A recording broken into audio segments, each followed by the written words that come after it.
এই সাহিত্য মহোৎসবর সভাপতি মহোদয়, আমন্ত্রিত অতিথিবৃন্দ, প্রফেসর দাস, প্রফেসর করশর্মা, প্রফেসর মিশ্র, প্রফেসর পণ্ডা, এই অনুষ্ঠানের অধ্যক্ষ, আচার্য নিমন্ত্রিত অতিথিবৃন্দ এবং শ্রদ্ধেয় ছাত্র ও ছাত্রীবৃন্দ, মোর বক্তব্য পূর্বর মু প্রথমে প্রণাম করিবি শ্রীহর্ষঙ্কু, নৈষধ চরিতর লেখক কবি, যে কি বক্তা মানଙ୍କୁ କହିଛନ୍ତି মিতম চ সারম চ বচো হি বাগ্মিতা, অল্প কহিব সার কথা কহিব। মোর দ্বিতীয় প্রণাম করিবি প্রখ্যাত নামা নাট্যকার শেক্সপিয়রଙ୍କୁ, যে କହିଛନ୍ତି brevity is the soul of wheat.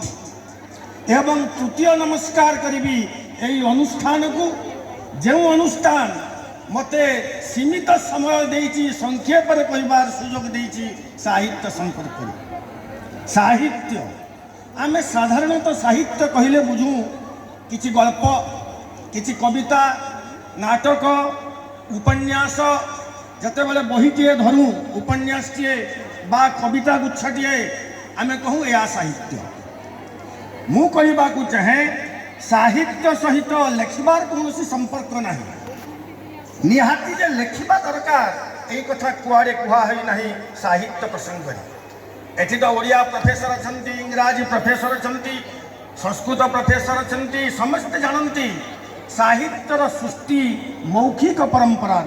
মু সে বিষয়ে বেশি আলোচনা করিবিনি।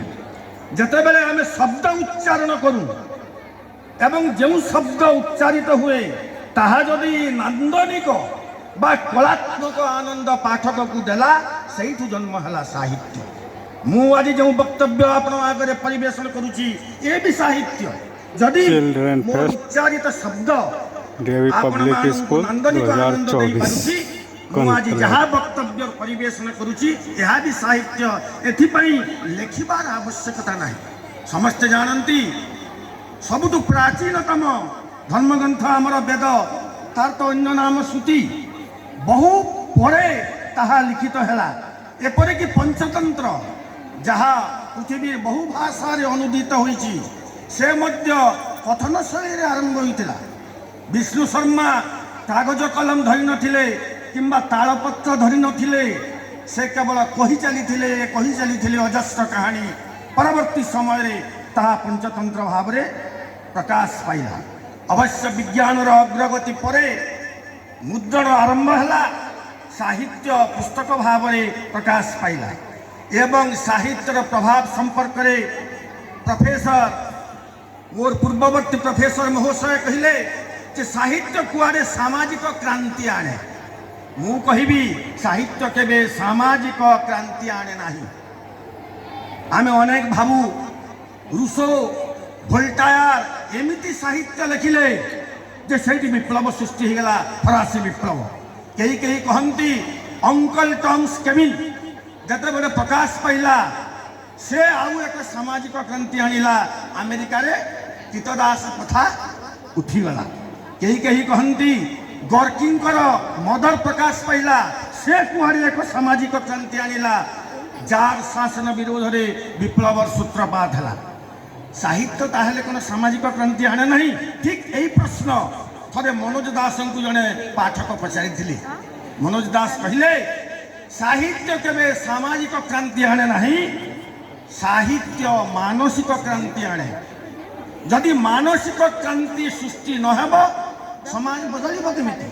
तेणु साहित्य जतबेले पाठक मन मानसिक क्रांति आने एवं तार समूह रूप एक आंदोलन रूप नहीं। तेणु सीधा सड़क साहित्य केबे सामाजिक क्रांति आने नहीं, मानसिक क्रांति माध्यम रे सामाजिक क्रांति से आने। अनेक समय दुर्भाग्यर कथा एबे किछि व्यक्ति साहित्य को वृत्ति भाव में ग्रहण कले। साहित्य एबे वृत्ति हो गला। किछि लोक पुरस्कार पाइबा पाई लेखनी चालना मध्य करिवार उदाहरण अछि। किंतु साहित्य एक वृत्ति नुहे, साहित्य एक प्रवृत्ति जदि आपणकर जीवन प्रति जगत प्रति एक संवेदनशील हृदय नहीं जदि जीवन एवं पृथ्वी को आपण एक कलात्मक अंतर्दृष्टि न देखुंती साहित्य केवे सृष्टि हो पारिब नाही। साहित्यर सृष्टि अंतःप्रेरणा बाह्य जगत प्रेरक हो पारे बाह्य जगत प्रेरक हेले मध्य जदि सही बाह्य जगत आपणकर हृदय अंतःप्रेरणा सृष्टि न करि पारुची सेठी कालजयी साहित्य सृष्टि हो पारिब नाही। साहित्य पई दुईटी उपादान आवश्यकता रही गोटे हूँ स्वतःस्फूर्तता आउ गोटे हूँ अभिव्यक्ति व्याकुलता। जदि स्वतःस्फूर्तता अच्छी किंतु अभिव्यक्ति व्याकुलता नहीं सेठी मध्य साहित्य सृष्टि संभव नुहे। एवं मोर वक्तव्य जेहेतु छात्र छात्री मानक हुए तो छात्र छात्री माने भाभी पारुथिबे जे आमको यही कौन बयस साहित्य संपर्क में कहीं कह आमे कौन जड़े अभिमन्यु सामंत सिंहार हो पारिबा आमे कौन जड़े शेक्सपियर हो पारिबा मु समानंक पई कहिबा को चाहे दिने अभिमन्यु सामंत सिंहार गोटे गछ तले बसिथिले से गछटा हेउची करमंगा गछ छोट पिला थिले मो सम्मुख रे जेमिति पिला माने बसिसंती एई बयस नथिले अभिमन्यु सामंत सिंहार एवं करमंगा गछ तले बसी हठात आसिला एक प्रेरणा से प्रेरणा ए भली स्फटस्फूर्त थिला एवं ए भली व्याकुलतार सहित अभिव्यक्ति खोजुला संगे संगे अभिमन्यु सामंत सिंहारंकर कंठरू बाहरी आसिला करमंगा गछर छाइबो परम जहाज जार सफल होइची कृष्ण को पाइब सही दिन एटा हउची अभिमन्यु सामंत सिंहारंकर प्रथम कविता जते बेले से पिला थिले एई स्फटस्फूर्त अभिव्यक्ति परवर्ती समय जन्म नहीं विदग्ध चिंतामणि परवर्ती समय जन्म नहीं प्रेम चिंतामणि हूँ आउ गोटे उदाहरण देवी इंग्राजी साहित्य अलेक्जेंडर पोप छोट पिला थिले छोट पिला समय से एते कविता लिखुते जे तांको बापा दिने रागी गले बापा कहले अलेक्जेंडर तू कौन है पिला समय कविता लिखु बंद कर ए कविता फबिता मुद्रा हेबनी ए कविता लेखा चलबनी कविता बंद कर जते बेले बापा तांकर पुओ अलेक्जेंडर को कविता लिखिबा पई बंद कले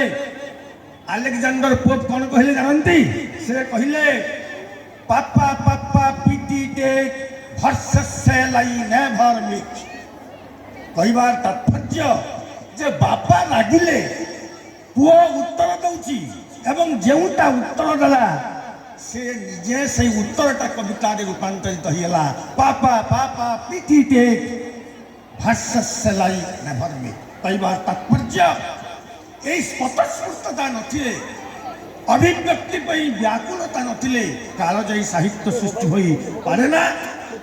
सही अलेक्जेंडर पोप जे छोट अवस्था गोटे पद उच्चारण करते परवर्ती समय से हेले अष्टादश शताब्दीर विख्यात कवि तेणु कविता आरंभ हुए एक संवेदनशील हृदय मुझे संवेदनशील हृदय गोटे उदाहरण देवी आपण मैंने हुए तो जानी न पारती कि जानी पारती बहु वर्ष तलर कथा